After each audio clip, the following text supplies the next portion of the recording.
Hey guys, happy Monday, and we are hitting the back half of this 8-week cycle. This is week 5. We've been working on our muscular endurance for our squatting. So we're doing 12 reps every 2 minutes. If you've done this before the last couple of weeks, we're just kind of slightly building in weight.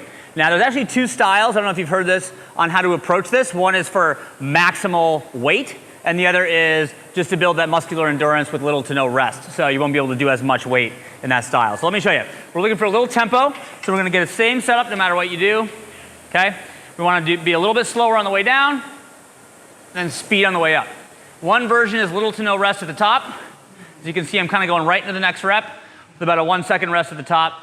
This will limit your total weight that you can do, but it will translate to like high volume thrusters and wall balls and things like that. All right? If you want to do maximal weight, you might end up standing at the top for a little bit longer. If it's really heavy, take a couple seconds, big breath. Right, and grinding it out.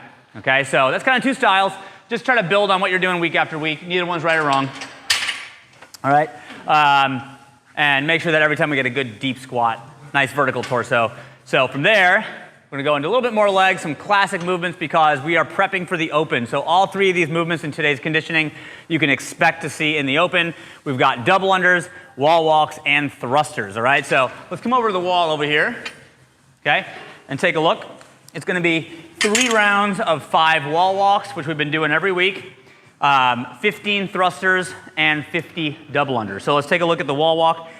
This starts and finishes on the floor. Okay, so remember, before you move your hands, get both feet up on the wall, tuck your chin, and then walk back, hands about 6 inches from the wall, and you're not done until you get all the way back to where your hands started and lay back on the ground. Okay, so remember that's the prescribed version. So to make this easier, you can just reduce the distance that your hands move. So one way to scale, and this happens a lot when people are tired, is to start with your hands further back.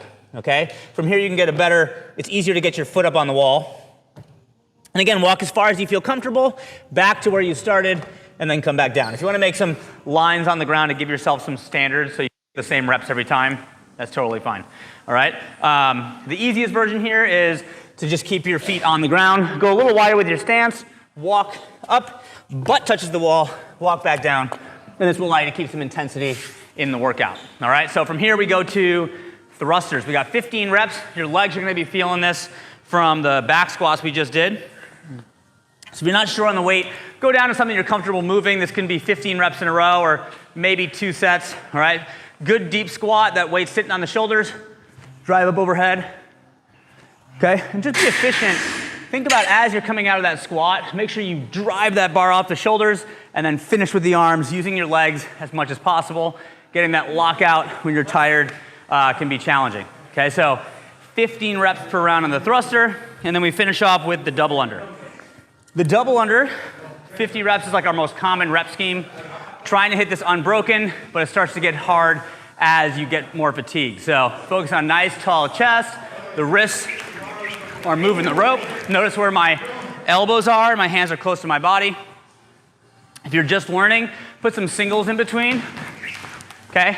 If you struggle, tuck your feet just a little bit. It's not as efficient, but it's better than dropping.